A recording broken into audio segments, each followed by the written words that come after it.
Hello students, आशा करता हूँ कि आप सब सही होंगे। जैसा कि पिछली क्लास में हम लोगों ने डिस्कस किया था क्लासिफिकेशन ऑफ डीसी मशीन का हमने क्लासिफिकेशन कर लिया था। क्लासिफिकेशन हमने बेस ऑफ एक्साइटेशन किया था। एक्साइटेशन के बेस पे सीरीज फील्ड वाइंडिंग, शन फील्ड वाइंडिंग और दोनों को मिला के कंपाउंड, तो ये सारे क्लासिफिकेशन किए थे। आज की क्लास में हम डीसी मशीन के सर्किट मॉडल की बात करेंगे। तो सर्किट मॉडल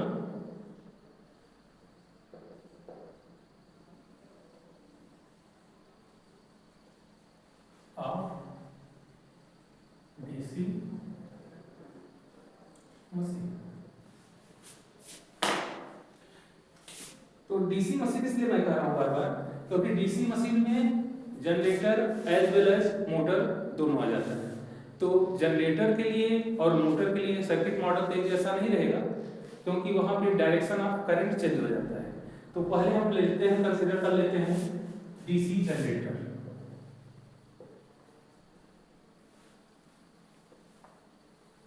अच्छा, ये मॉडल बनाने के पहले कुछ कंपोनेंट के बारे में आपको बताना चाहूंगा कि किसको हम कैसे रिप्रेजेंट करते हैं। जैसे कहीं भी वाइंडिंग है तो वाइंडिंग को हम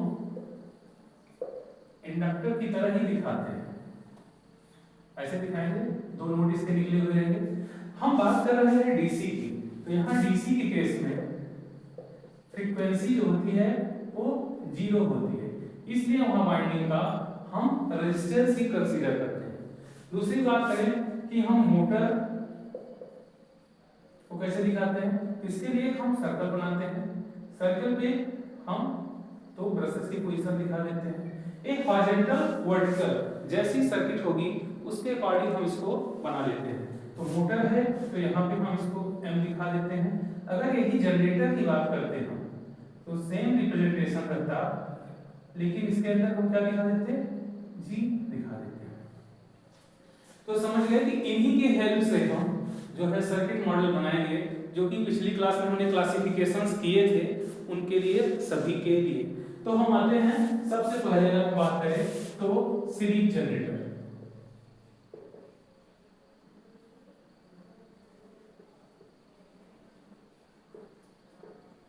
जैसे हम बात कर रहे हैं कि एक जनरेटर है, तो सीरीज जनरेटर का मतलब ये हुआ कि जो करंट उसके आर्मेचर में है वही करंट उसके फील्ड में भी है। ये जो भी क्लासिफिकेशन हम किए थे पिछली बार और जो भी डायग्राम बना रहे हैं, ये जो है सेल्फ एक्साइटेड के लिए है। सेल्फ एक्साइटेड,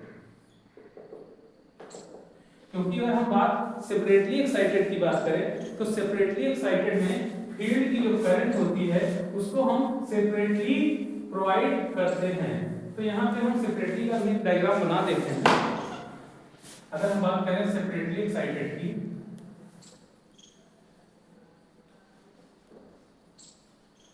तो सेपरेटली एक्साइटेड अगर हम जनरेटर की बात कर रहे हैं तो एक बना दिया हमने जनरेटर। जनरेटर दो ब्रशेस कनेक्ट है, यहां से जो है आउटपुट बाहर जाएगा। अब यहाँ जो फील्ड होगा, फील्ड इसका सेपरेटली एक्साइटेड है, तो इसको हम क्या दिखा देंगे कि हमने एक वोल्टेज लगाया है। अच्छा, इस वोल्टेज को अगर हम वायरिंग दिखाना चाहें तो यहाँ पे एक रजिस्टर लगा सकते हैं, इसको हम वायरिंग ही करा सकते हैं। तो यहाँ इसका रेजिस्टेंस हम आर दिखाते हैं। ये जो आर्मेचर है इसका, तो आर्मेचर का रेजिस्टेंस आर होगा। इसमें जनरेटेड वोल्टेज जो होगी Eg होगी, यहाँ जो करंट होगी वो IL होगी, और इसको हम जोड़ देते हैं लोड। तो अगर हम इसमें इक्वेशन बनाएंगे तो यहाँ फील्ड का जो जनरेटेड ईएमएफ है इससे कोई इफेक्ट नहीं पड़ रहा है।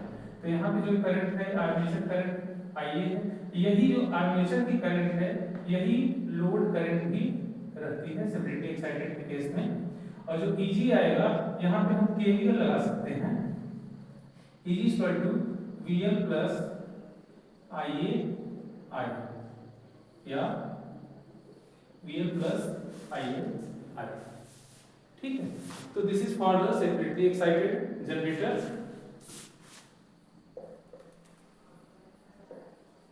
यहाँ जनरेटर है इसलिए करंट जो है बाहर निकल जाते हैं। अब आ जाते हैं हम लोग सेल्फ एक्साइटेड। तो सीरीज जनरेटर जैसा है, तो हम जैसे कि जानते हैं पिछले क्लासिफिकेशन में भी बताया था मैंने, तो वहां पे क्या है कि फील्ड वाइंडिंग होगी वो आर्मेचर करंट जो उसका प्रोड्यूस हो रहा है उसको ही यूज करेगा। तो यहाँ पे हमने पहले से बना दिया, जनरेटर बनाया, ब्रश लगा दिया इस पे, ब्रश के बाद इसको हम आर्मेचर के रेजिस्टेंस को भी दिखा देंगे। अब जैसा कि हम बना रहे हैं सीरीज जनरेटर, तो अब क्या होगा कि जो इसका फील्ड होगा, सीरीज फील्ड के रेजिस्टेंस को हम आर ऐसी से दिखाएंगे।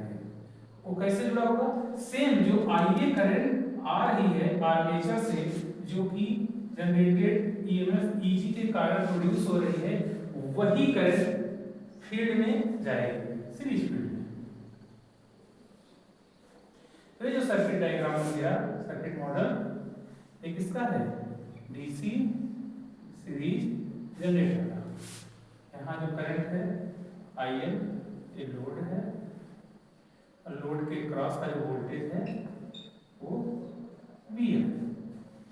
ईजी इसके हम लिख सकते हैं क्या है, सीरीज, अगर हम सीरीज की बात कर रहे हैं तो जो लोड करंट है और आर्मेचर करंट है दोनों आपस में सेम होती है। अगर यहाँ पे हम केवीएल लगाते हैं तो Eg इक्वल टू मिल जाएगा हमें, Eg equal to VL plus IA I।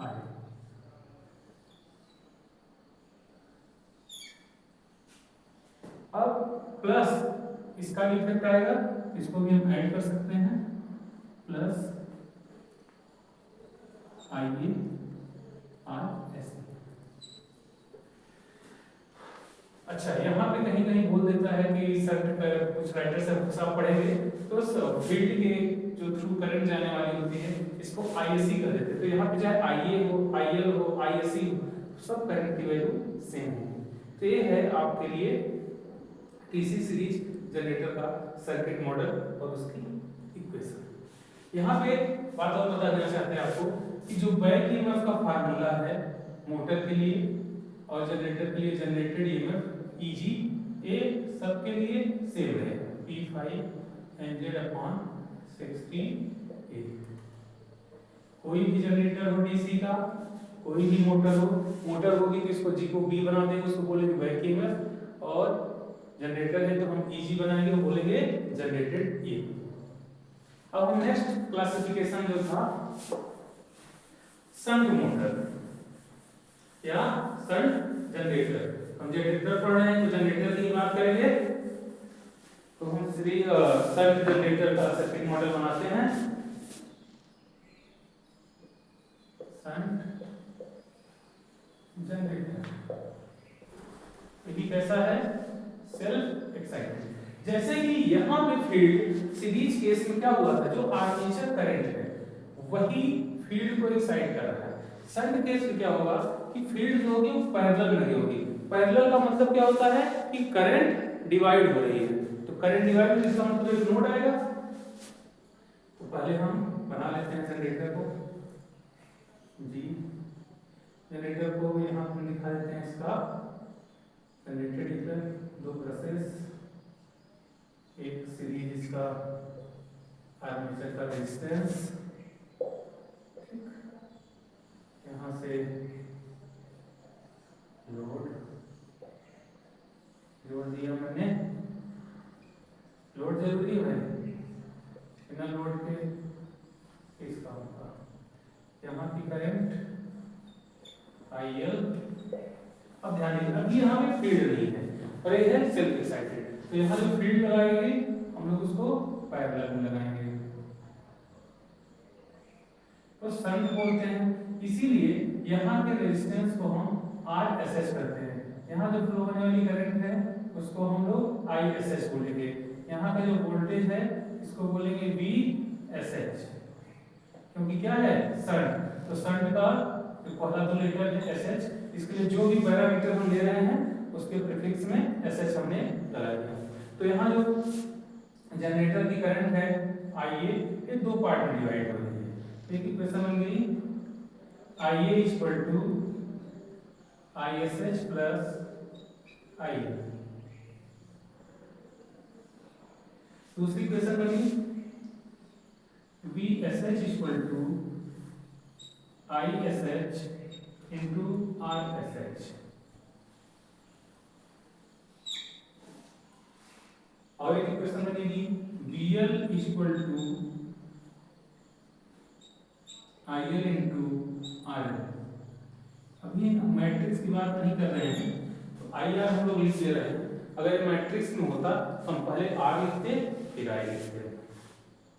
ये तीन इक्वेशन बन गई।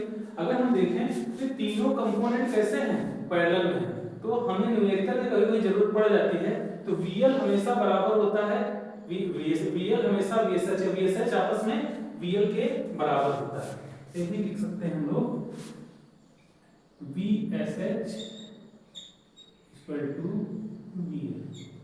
अब यहां पर हम जनरेटेड ईएमएफ का इक्वेशन लिखें तो ईजी इज इक्वल टू हो जाएगा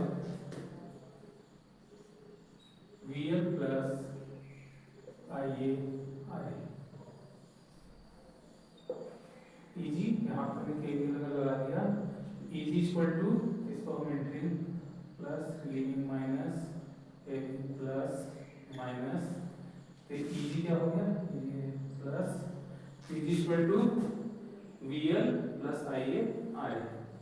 तो ये है सर्किट मॉडल शंट जनरेटर।